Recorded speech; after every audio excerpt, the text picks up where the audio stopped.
global happenings today. We communicate, we analyze global news.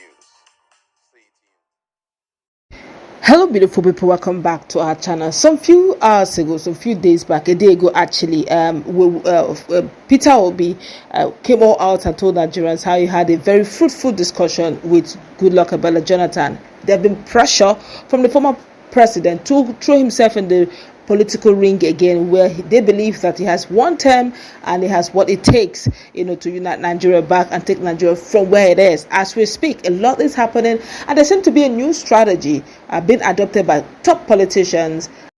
That this strategy you're going to hear from some top politicians who have decided to tell Nigeria exactly how they want to play it out to oyster out Bola Ahmed Tinubu. Meanwhile, there's a move being made by Jonathan that is definitely not sitting well with Nyesom Wike, the FCT minister. Let's dive into the news proper to find out exactly what is going on. Now, according to what we gathered, they said ahead of the 2027 election, former President Dr.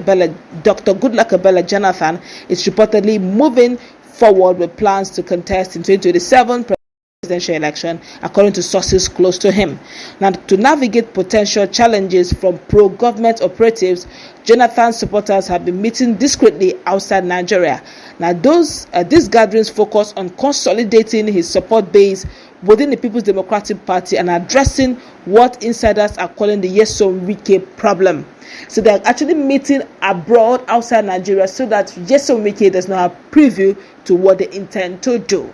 But let's find out the strategy being employed by strong political allies to put some sort of confusion in the camp of Bola Ahmed Tinubu. Well, according to what we're gathering as well, concerns are growing over the move made by Nyesom Wike. But meanwhile, the former governor of Sokoto State, Aminu Tambuwal, has stated that President Bola Ahmed Tinubu may face a very difficult battle in 2027 election if key opposition leaders join forces to do the needful. Tambuwal named former President Goodluck Jonathan, ex-Vice President Atiku, PeterObi, and Kwankwaso as potential candidates who could form a strong opposition. He said that if they decide to run together or coordinate their efforts, Tinubu would find it very hard to win. The Sokoto South Senator spoke some few hours ago. He explained that a united opposition would change the election dynamics and could influence how Nigerians vote. According to Tambuwal, forming a coalition is the best strategy for opposition leaders.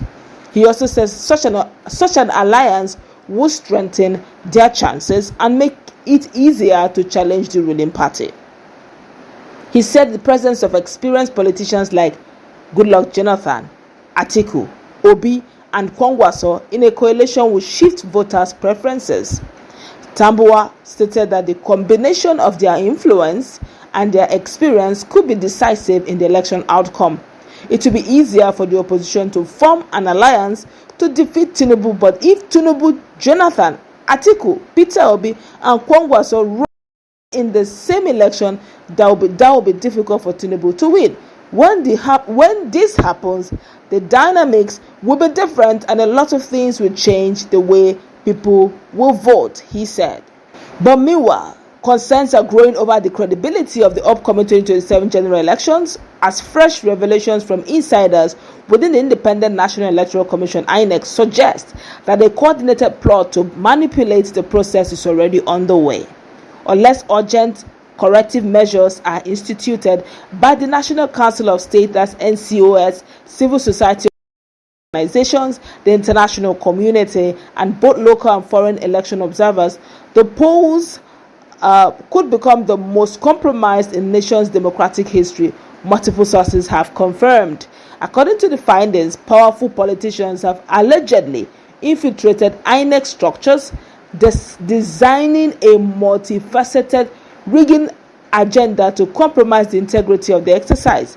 The scheme, described by insiders as a cocktail of manipulations, reportedly includes creating dual sets of original result forms, tampering with the result viewing portal, that's IRF, and manipulating the ongoing voters registration process.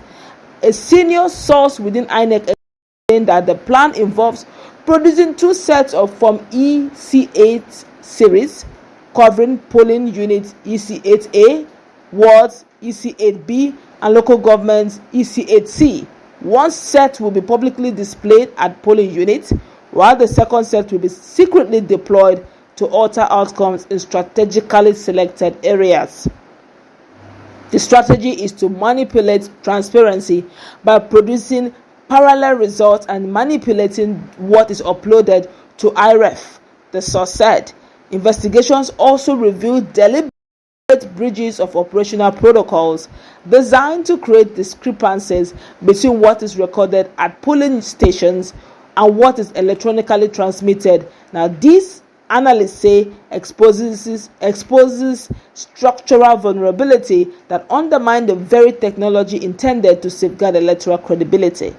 Both IREF and the bimodal voter accreditation system (BVAS), the twin technologies championed as safeguards in 2023 general elections, are reportedly being tested for potential exploitation.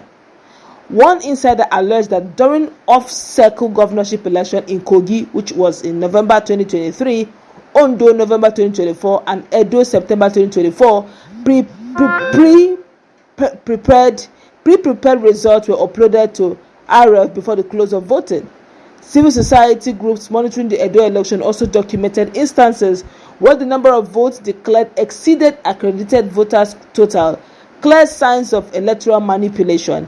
Similar anomalies were observed during the by-election held after 2023, including unexplained delays and suspensions in the upload of results.